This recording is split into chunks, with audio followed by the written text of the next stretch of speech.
আসসালামু আলাইকুম। সপ্তম শ্রেণীর শিক্ষার্থীরা, আশা করি তোমরা সবাই ভালো আছো। আমি আবির। এখন আমি তোমাদের সাথে তোমাদের সপ্তম শ্রেণীর বিজ্ঞান ৫ম অধ্যায়ের নাম হচ্ছে পৌষ্টিকতন্ত্র ও পরিপাকতন্ত্র। অথবা অধ্যায়ের নাম এভাবে হতে পারে পরিপাকতন্ত্র এবং রক্ত সংবহনতন্ত্র। এটা যাই দিক এটা কোনো সমস্যা নাই। কিন্তু এই অধ্যায়ের মধ্যে আমরা পরিপাকতন্ত্র এবং রক্ত সংবহনতন্ত্র যে ২ টা টপিক আছে। ফার্স্ট অফ অল যে তোমাদের টপিকটা আছে সেটা হচ্ছে মেইনলি পাকস্থলী, লিভার অর্থাৎ যকৃৎ রিলেটেড যে টপিকটা এটা আমরা আজকে সম্পূর্ণ আলোচনা করব। সাথে তোমাদের সেকেন্ড টপিকে রক্ত সংবহনতন্ত্রের মধ্যে যে টপিকটা আছে সেটা মেইনলি হচ্ছে কিছু রক্তের প্রকারভেদ আছে। তারপর রক্ত সংবহন তন্ত্রের মধ্যে যে মেইনলি যেটা এটা হচ্ছে গিয়ে আমাদের হৃৎপিণ্ড, যেটাকে আমরা হার্ট নামে চিনি। ওকে?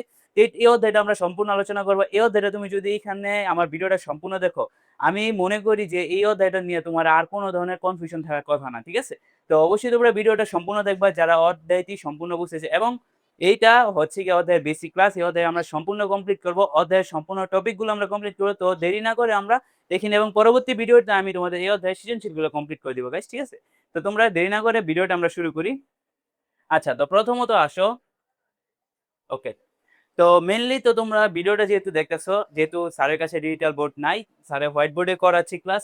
এখন তোমরা মোবাইলটা একটু ল্যান্ডস্কেপ করে আনো। যাতে তোমরা আমার এই মনিটরে লাগানো তোমরা যেই লেখাগুলো আছে এগুলো তোমরা সম্পূর্ণ দেখতে পারো এবং তোমরা আমার ভিডিওটা সম্পূর্ণ বুঝতে পারো। ঠিক আছে?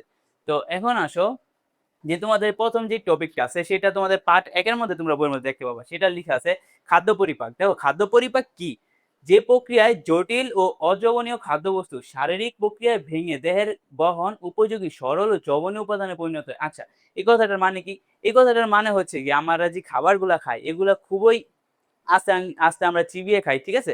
এই চিবানো খাবারগুলা যখন আমাদের পেটের মধ্যে যায় তখন এগুলা বিভিন্নভাবে শোষিত হয় এবং বিভিন্নভাবে এটা ভাঙে। কত রকম প্রক্রিয়ায় ভাঙে, কিভাবে ভাঙে এবং কি দ্বারা ভাঙে এটা আমরা এই অধ্যায়ের মধ্যে শিখব। ঠিক আছে?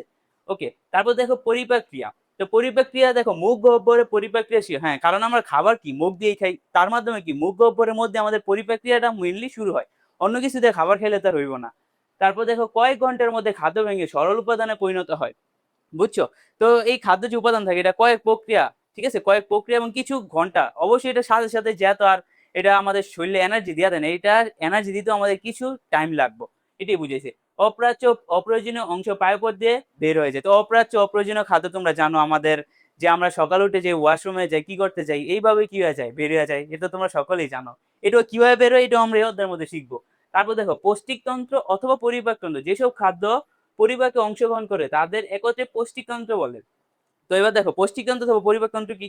যেই তন্ত্রগুলা আমাদের খাদ্য পরিপাকে সাহায্য করে, বুঝছো? মানে আমাদের দেহের মধ্যে অনেকগুলো তন্ত্র আছে। এই যে দেখতে পাচ্ছ এখানে আমি এঁকে রাখছি, এটার মধ্যে আমি আসতেছি। কোনো সমস্যা নাই। তোমরা মেইনলি বুঝিয়ে রাখো এইখানে যে তন্ত্রগুলো আছে এইগুলা সবগুলো আমাদের পরিপাকে সাহায্য করে এবং এই পরিপাকে সাহায্য করার মাধ্যমে এইগুলার কি একটা নাম দিছি, নামগুলা কি? পৌষ্টিকতন্ত্র অথবা পরিপাকতন্ত্র। ওকে, তো নেক্সট আমরা যাই। আচ্ছা, তো দেখো পার্ট ২ এর মধ্যে আছে লালা ও এনজাইম। তো লালা এনজাইম কি? লালা মানে কি? যে আমাদের মুখের মধ্যে প্রতিনিয়ত যে ভিজা ভাবটা থাকতেছে এটি হচ্ছে লালা। এই লালার কাজটা কি? এই লালার কাজটা হচ্ছে যে খাদ্যগুলো আমরা খাই। দেখবা খাদ্য অনেক শক্ত খাদ্য যখন মুখের মধ্যে যায় এটা আস্তে নরম করে। এই নরম কে করে? এই যে লালা। এই লালার মধ্যে কিন্তু এনজাইম থাকে। তোমরা জানো? এই দেখো, এই যে দেখো কি বলছে। লালা মুখ গহ্বরের লালাগ্রন্থি থেকে নিঃসৃত বর্ণহীন তরল পদার্থ। বুঝছো? তো এটা তো আমাদের মুখ গহ্বর থেকে প্রতিনিয়ত বের হয়। দেখো এটার কাজ কি? খাদ্যবস্তুকে পিচ্ছিল করে গিলতে সাহায্য করে, যেটা আমি তোমাকে মাত্র বললাম। তারপর দেখো এনজাইম। এখন আসো এনজাইম জিনিসটা কি?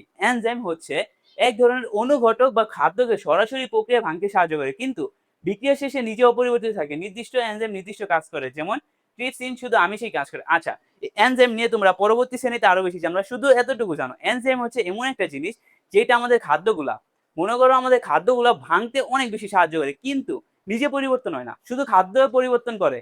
বুঝছো? খাদ্যের পরিবর্তন করবো বা নিজে কিন্তু পরিবর্তন হইতো না। এটি হচ্ছে এনজাইমের কাজ, নিজে অপরিবর্তিত থাইকা আমাদের খাদ্যগুলারে পরিবর্তন করে দিব। বুঝছো?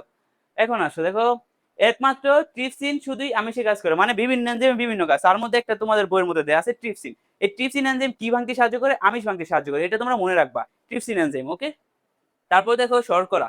এবার দেখো শর্করা কি? শর্করা কিসের মধ্যে থাকে? যেমন আলু, ভাত এগুলোর মধ্যে আমাদের কি থাকে? শর্করা থাকে।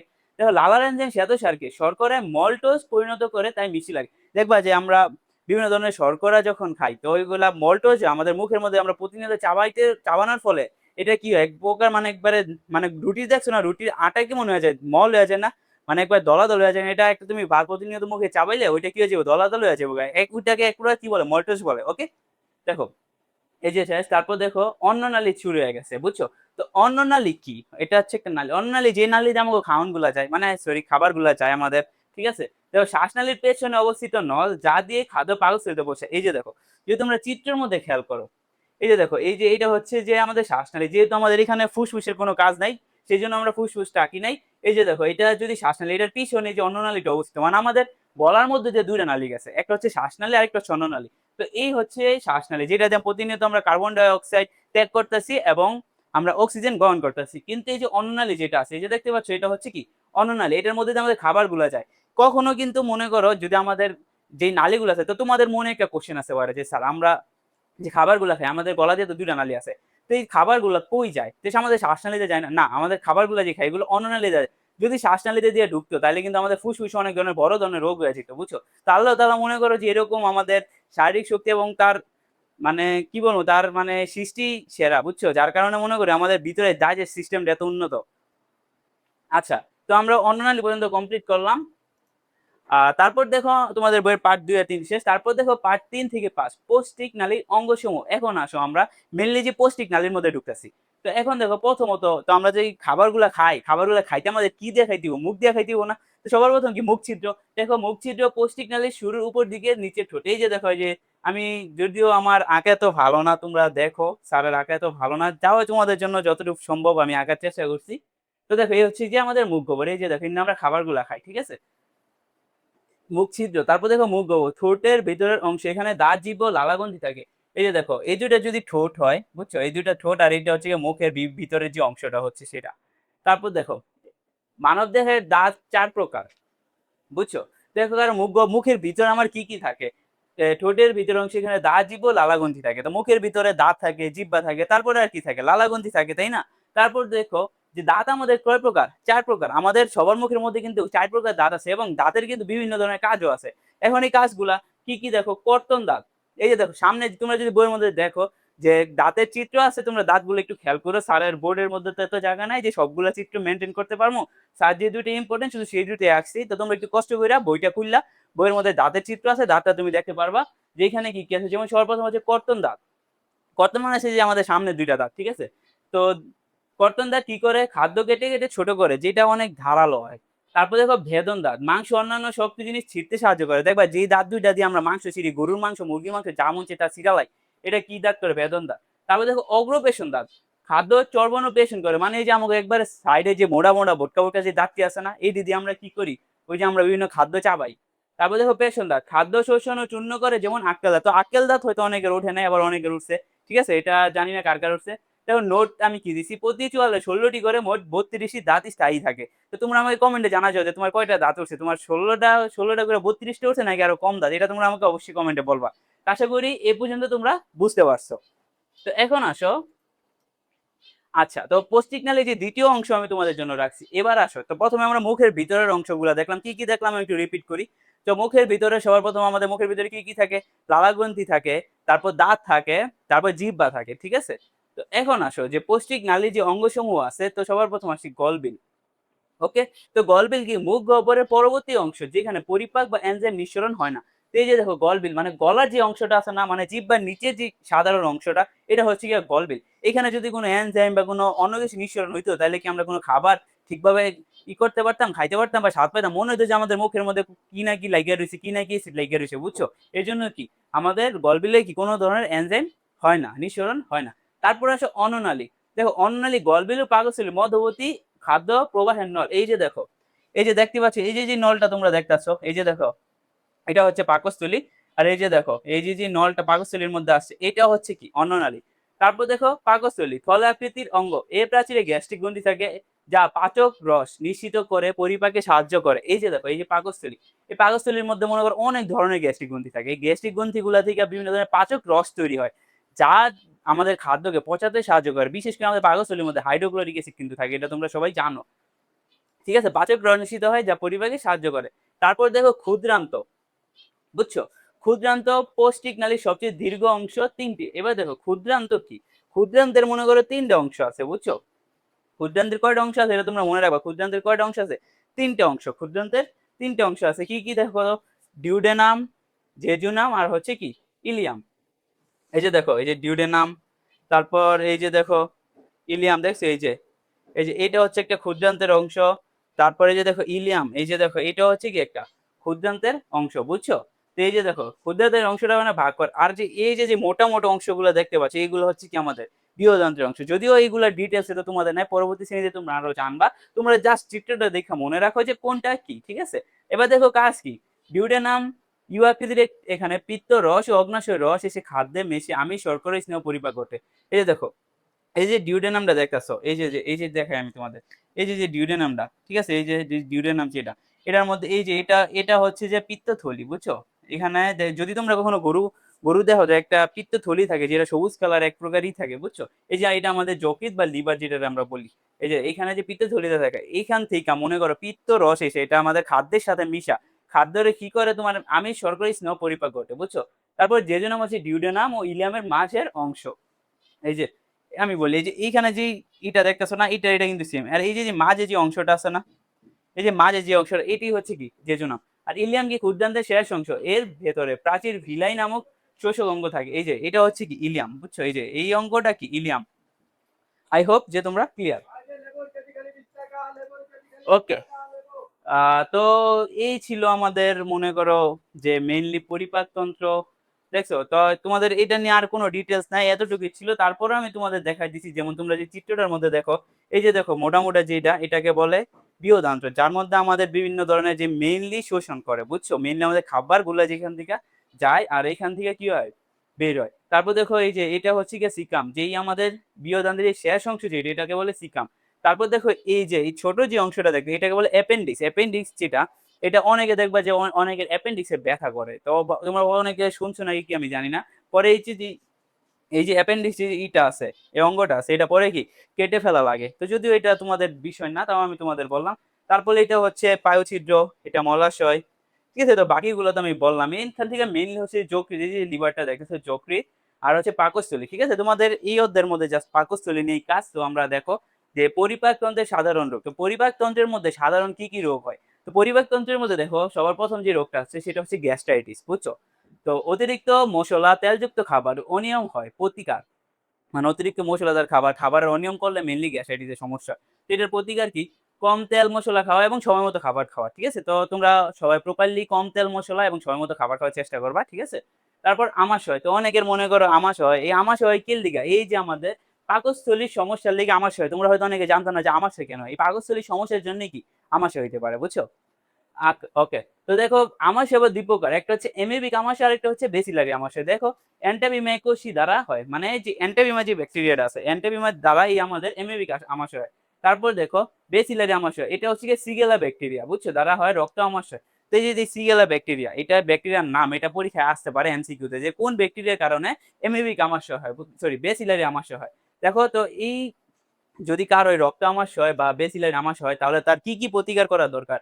ফুটানো পানি পান ও মাছি আরশোলা থেকে খাদ্য ঢেকে রাখা। তো অবশ্যই খাবার গ্রহণের পূর্বে সেটা ঢেকে রাখা উত্তম। ওকে, তারপর দেখো কোষ্ঠকাঠিন্য। তো অনেকের আবার দেখবা যে পেট ফেঁপে থাকে, কোষ্ঠকাঠিন্যের সমস্যা হয় বিভিন্ন ধরনের, মনে করো যে টয়লেট হয় না মেইন কথা, বুঝছো? তারপর তাহলে কি আশযুক্ত খাবার না খেলে বা মল থেকে দেরি করলে, বুঝছো? তো প্রতিকার কি শাকসবজি ফলমূল ও আশযুক্ত খাবার বেশি পরিমাণে খাওয়া। ওকে, ওকে, তো আমরা 5-6 পর্যন্ত চলে আসছি। আচ্ছা, তো আমাদের মেইনলি আমাদের যেই পৌষ্টিকতন্ত্রের টপিকটা ছিল এ পর্যন্ত ক্লোজ। এখন আমরা আমাদের রক্ত সংবহন তন্ত্রের মধ্যে আসবো। তো রক্ত সংবহন তন্ত্র মানে কি? সবার পাশে যেহেতু আমরা রক্ত সংবহন তন্ত্রের মধ্যে আছি, আমাদের রক্ত সম্পর্কে জানা লাগবে। তো রক্ত সম্পর্কে আমরা জানি, রক্ত কি? তো দেখো সংবহন প্রক্রিয়া, তো সর্বপ্রথম সংবহন প্রক্রিয়াটা তোমরা জানো, যে প্রক্রিয়ায় প্রাণীদেহে রক্ত পরিবহনে কাজ করে। তো মেইনলি আমাদের যে প্রক্রিয়ার মাধ্যমে শরীর বডির মধ্যে রক্তগুলা পরিবহন করতেছে। তারপর দেখো রক্ত সংবহন তন্ত্র, যেমন রক্ত সংবহন তন্ত্রগুলো কই কি আছে, এটা তোমাদের জানা লাগবে। তো এর মধ্যে আছে দেখো রক্ত, হৃৎপিণ্ড, রক্তবাহী নালী সমন্বয়ে গঠিত তন্ত্র, মানে রক্ত, হৃৎপিণ্ড আর হচ্ছে রক্তবাহী নালী সমন্বয়ে গঠিত যে তন্ত্রগুলো আছে ওইগুলো কি রক্ত সংবহন তন্ত্র। ওকে, দেখো বৈশিষ্ট্য কি?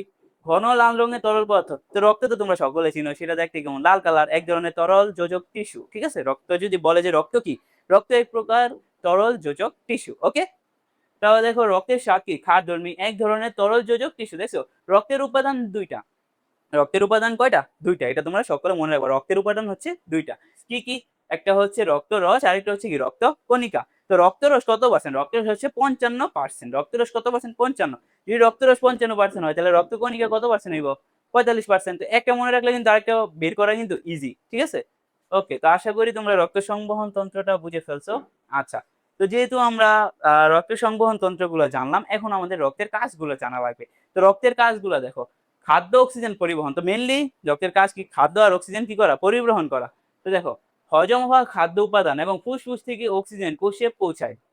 তোমরা বলতে পারো স্যার, রক্ত তো খাদ্য কি করে? তো খাদ্যের কিন্তু যেই হজম হয়ে যেই খাদ্যটা যায়, হজম ছাড়া খাদ্যগুলো না, কিন্তু যেই খাদ্যগুলো আমাদের মেইনলি হজম হয়, ওই খাদ্যগুলোই পরিবহন করে, বুঝছো? তো দেখো, উপাদান এবং ফুসফুস থেকে অক্সিজেন কোষে পৌঁছে। আমাদের ফুসফুসে অক্সিজেন প্রতিনিয়ত যাইতাছে অক্সিজেন এবং কার্বন আমরা যেই যখন শ্বাস গ্রহণ করি তো অক্সিজেন গুলো কই যে মিলে? আমাদের ফুসফুসের মধ্যে যায় না? তো এই ফুসফুস থেকে অক্সিজেনটা নিয়া কি করে? পরিবহন করে, বুঝছো? পরিবহন করে কোথায় নিয়ে আসে? হৃৎপিণ্ডে নিয়ে আসে। তারপর হৃৎপিণ্ড কি করে? এটা পাম্প করে। পাম্প করে আবার কি করে? সেখান থেকে যেই মেইনলি অক্সিজেন গুলো আমাদের সারা শরীরে পাঠায় দেয়। আর কার্বন ডাই অক্সাইড গুলো কি করে? বাইরে বের করে দেয়। ওকে? এটা আমরা একটু পরে যাইতেছি। তো দেখো, কার্বন ডাই অক্সাইড ও বর্জ্য অপসারণ। কোষ থেকে কার্বন ডাই অক্সাইড, ফুসফুস এবং নাইট্রোজেন গ্রহীত বর্জ্য রেচন অঙ্গের মাধ্যমে বের করে দেয়, বুঝছো? রেচন অঙ্গের মাধ্যমে কি?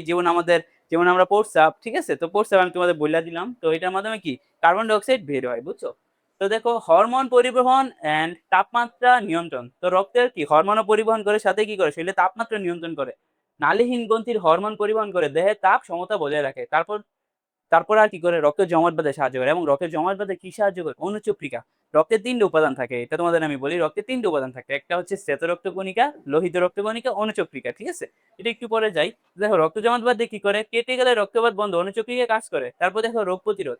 শ্বেত রক্তকণিকা জীবাণু ধ্বংস করে দেহকে রক্ষা করে, বুঝছো? তো অনুচক্রিকার কাজ হচ্ছে রক্ত জমাট বাঁধা। আর তারপর হচ্ছে গিয়া শ্বেত রক্তকণিকা যেটা আছে সেটা হচ্ছে গিয়ে রোগ প্রতিরোধ করা, বুঝছো? তারপর লোহিত রক্তকণিকার কাজ হচ্ছে গিয়ে এটার মধ্যে অনেক হিমোগ্লোবিন থাকে, যার কারণে আমাদের রক্তকণিকা লাল দেখায়। ওকে? আচ্ছা, তো আমরা নেক্সটে যাই। আচ্ছা, তো এবার আসি রক্তনালী, বুঝছো? এবার আমরা রক্তনালীর মধ্যে চলে আসছি। পার্ট ৯-১০ রক্তনালী। ওকে? তো দেখো, রক্তনালীর মধ্যে কি, কি আছে? সর্বপ্রথম হচ্ছে ধমনী। ঠিক আছে? তো ধমনী জিনিসটা কি? দেখো, হৃৎপিণ্ড থেকে উৎপন্ন হয়ে দেহে রক্ত পরিবহন করে। এই যে দেখো, আমি যে হৃৎপিণ্ড যে তোমরা চিত্রটা দেখতে পাচ্ছ, এই যে দেখো, এই যে ধমনীটা দেখতে পাচ্ছ, এটা হচ্ছে গিয়ে ফুসফুসীয় ধমনী যেটাকে বলে, বুঝছো? এই যে দেখো ধমনী। হৃৎপিণ্ড থেকে উৎপন্ন হইছে, দেখো এটা হৃৎপিণ্ড থেকে উৎপন্ন হইছে। হয় সারা এই যে এখান থেকে হৃৎপিণ্ড থেকে উৎপন্ন, এটা কি করে? সারা দেহে রক্তগুলা কি কইরা দেয়? ছড়ায়া দেয়। ওকে? তারপর দেখো, প্রাচীর পুরু, গহ্বর ছোট এবং ভিতরে কপাটিকা থাকে না। মানে এর ভিতরে কি থাকে না? কোন ধরনের কপাটিকা থাকে না। তারপর দেখো, সাধারণত অক্সিজেনযুক্ত রক্ত পরিবহন করে। তো তোমরা মনে রাখবা যে ধমনীগুলো আছে ওইগুলা কি করে? অক্সিজেন সমৃদ্ধ রক্ত পরিবহন করে। তো দেখো, শিরা। তো তোমরা জানো আমাদের ২ টা, একটা হচ্ছে ধমনী আর একটা হচ্ছে কি? শিরা। তো একটা যদি মনে করো যে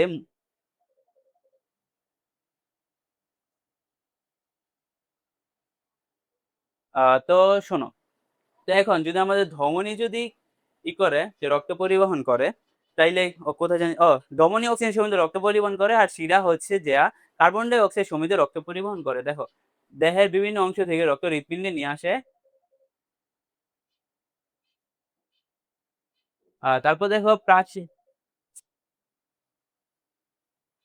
প্রাচীর পাতলা গহ্বর, বড় এবং ভেতরে কপাটিকা থাকে। সাধারণত কার্বন ডাই অক্সাইড যুক্ত রক্ত পরিবহন করে। ঠিক আছে? তারপর দেখো, কৌশিক নালী। কৌশিক নালী কি করে? ধমনী ও শিরার সংযোগস্থলে অবস্থিত সূক্ষ্ম এক স্তর বিশিষ্ট নালী জানিকা বিন্যাস। যেগুলো হচ্ছে ভিতরে থাকে কৌশিক নালী। ওকে? আচ্ছা, তারপর আমরা চলে যাই। দেখো, এখন আমরা হার্টের মধ্যে চলে আসি। হৃৎপিণ্ড এর গঠন। হৃৎপিণ্ডের গঠন খুব সহজ। হৃৎপিণ্ডের গঠন দেখো, অবস্থান এন্ড বেষ্টনী। বক্ষ গহ্বরের বাম দিকে ২ ফুসফুসের মাঝে অবস্থিত। এই যে তোমরা জানো, এই যে দেখো, যদি আমি বলি যে হৃৎপিণ্ডটা কোথায় অবস্থিত?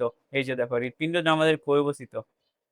এই যে এই জায়গাটার মধ্যে আমাদের হৃৎপিণ্ডটা অবস্থিত। এটা যদি একটা মানুষ হয় তাহলে এই জায়গাটার মধ্যে কি? হৃৎপিণ্ডটা অবস্থিত। তারপর দেখো, হৃৎপেশি এক ধরনের অনিচ্ছিক পেশি যা সারা জীবন স্বয়ংক্রিয়ভাবে সংকুচিত প্রসারিত হতে পারে।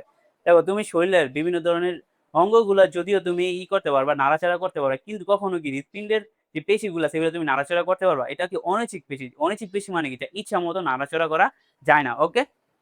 তারপর দেখো, হৃৎপিণ্ডের ৩ টে স্তর। একটা হচ্ছে এপিকার্ডিয়াম, মায়োকার্ডিয়াম আর হচ্ছে কি এন্ডোকার্ডিয়াম। মানে যে স্তরগুলা থাকে, হৃৎপিণ্ডের গঠনে যে স্তরগুলা থাকে, ওইখানে ৩ টে স্তর পাইবা। তোমরা যদি কখনো যেকোনো প্রাণী ধরো মেইনলি আমরা গরুই যখন কাটি তখন দেখবা যে তোমরা এখানে যে হৃৎপিণ্ডটা তোমরা যদি কখনো দেখো যে দেখবা সেটা ৩ টে স্তরে বিভক্ত। ঠিক আছে? ৩ টি স্তরের নাম হচ্ছে গিয়ে এপিকার্ডিয়াম, মায়োকার্ডিয়াম আর হচ্ছে কি এন্ডোকার্ডিয়াম।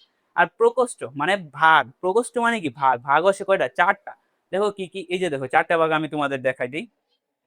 ১ টা, আচ্ছা আমি ১ দিয়ে দেই। এই যে ২ টা, এই যে তারপর ৩ টা, ৪ টা। মানে আমি মার্কিং দেওয়া মানে বুঝিয়ে দিলাম যে ৪ টা ভাগ। কি, কি দেখো? ডানলিন্দ, বামলিন্দ। এই যে দেখো, এই যে ডানলিন্দ কোনটা? এই যে এটা হচ্ছে ডানলিন্দ। ঠিক আছে? তারপর হচ্ছে বামলিন্দ। তো এটা যদি ডানলিন্দ তাহলে এটা কি? বামলিন্দ। ঠিক আছে? তারপর নিচের ২ টা কি? নিচে একটা হচ্ছে এই যে এটা হচ্ছে বাম নিলয় আর এটা হচ্ছে কি? ডান নিলয়। ওকে? এই হচ্ছে গিয়ে ৪ টা ভাগ। তারপর দেখো কপাটিকা। রক্তকে একদিকে প্রবাহিত হতে দেয়, উল্টো দিকে ফিরতে দেয় না। মানে যে কপাটিকা গুলা থাকে ওইগুলা কি করে? রক্তকে একদিকে প্রবাহিত দেয় কিন্তু উল্টো দিকে ফিরতে দেয় না। ওকে? আচ্ছা। তো যেহেতু আমরা হৃৎপিণ্ড পড়লাম, তো জানো যে হৃৎপিণ্ড পড়ার পর আমাদের বিভিন্ন ধরনের হৃদরোগ আছে। তো হৃদরোগকে আমরা দেখি যে হৃদরোগ কি? হৃৎপিণ্ডের রক্ত সঞ্চালন ব্যাহত হলে, রক্তনালীতে বাধা সৃষ্টি হলে এই ধরনের রোগ হয়। মানে এই যে দেখো এই যে নালীগুলা দেখতেছো, যখন অতিরিক্ত চর্বি জন্মায় এগুলা এমন চিকুন হয়ে যায়গা, সরু হয়ে যায়গা। বুঝছো? এই যে ধরো এগুলা চর্বি। তো চর্বি যুগে যখন এগুলো একদম সরু হয়ে যায়গা তখন কি রক্ত প্রপার ভাবে ঢুকতে পারে না, পাম্প হইতে পারে না। তখনই কি বিভিন্ন ধরনের হৃদরোগের সৃষ্টি হয়। তো দেখো ঝুঁকি কি? অধিক চর্বি, অতিরিক্ত শর্করা খাবার খাওয়া, সুষম খাদ্য গ্রহণ না করা, ধূমপান করা। দেখো ধূমপানে ধমনী ঘাতে শক্ত হয়ে রক্ত প্রবাহে বাধা দেয়। যদি ধূমপান করে কেউ তাহলে সেটা ধমনী ঘাটের শক্তি হয়ে বাধা দেয়। বুঝছো? তারপরে দেখো কায়িক পরিশ্রম, খেলাধুলা বা ব্যায়াম না করা। অবশ্যই হৃদরোগ এড়ানোর জন্য আমাদের এক্সারসাইজ করা লাগবেই, মাস্ট। তো দেখো তারপর অতিরিক্ত মানসিক চাপ ও দুশ্চিন্তা, অতিরিক্ত পরিশ্রম করা। তো অনেকে আছে যে অনেক দুশ্চিন্তা করে অথবা নিজের শরীর যতটুকু পারে তার থেকেও বেশি পরিমাণ পরিশ্রম করে। যার কারণে কি হতে পারে? হৃদরোগের সম্ভাবনা হতে পারে। আচ্ছা, তো পড়ার কিছু আছে? আচ্ছা, তো যেহেতু পড়লাম তো অবশ্যই আমাদের হৃদরোগের প্রতিরোধের উপায়টা পড়া লাগবে। তো দেখো হৃদরোগ প্রতিরোধ কিভাবে করতে হয়? সুষম খাদ্য, তাজা ফলমূল, শাকসবজি খাওয়া, অতিরিক্ত তেল চর্বি পরিহার করে। এটা তো নরমাল সবাই জানো ছোটবেলা থেকে। ধূমপান মুক্ত, অবশ্যই ধূমপান মুক্ত থাকতে হইব। শারীরিক পরিশ্রম, অবশ্যই নিয়মিত হাঁটাচলা, খেলাধুলার সাথে একটু শারীরিক ব্যায়াম করতে উচিত। তারপর ওজন ও মানসিক চাপ নিয়ন্ত্রণ। তো অবশ্যই আমাদের স্বাস্থ্যসম্মত খাবার খেয়ে নিজেদের ওজনটা কন্ট্রোল করা লাগবে। সাথে অতিরিক্ত দুশ্চিন্তা করা যাবে না। ঠিক আছে? তো দেখি লাস্টে আর কিছু আছে? না, আর কিছু নেই। আচ্ছা। তো যাই হোক শিক্ষার্থীরা, আশা করি তোমরা ৭ম শ্রেণীর বিজ্ঞানের ৫ম অধ্যায়টা খুব ভালোভাবে বুঝতে পারছো। তো এই অধ্যায়টা আমাদের আজকে এখানে কমপ্লিট। পরবর্তী ক্লাসে আমরা এই অধ্যায়ে যে মাত্র ২ টি সৃজনশীল আছে, এই ২ টি সৃজনশীল নিয়ে আলোচনা করব। যদি ভিডিওটা ভালো লাগে এবং তুমি অধ্যায়টা আমার জন্য বুঝতে পারো তাহলে আবির মেন্টরকে অবশ্যই একটি লাইক দিয়ে যাবা এবং একটি সাবস্ক্রাইব করে দিবা। আর ক্লাসটা কেমন লাগলো অবশ্যই কমেন্ট বক্সে জানাই দিবা গাইস। আল্লাহ হাফেজ। ভালো থাকবা সবাই।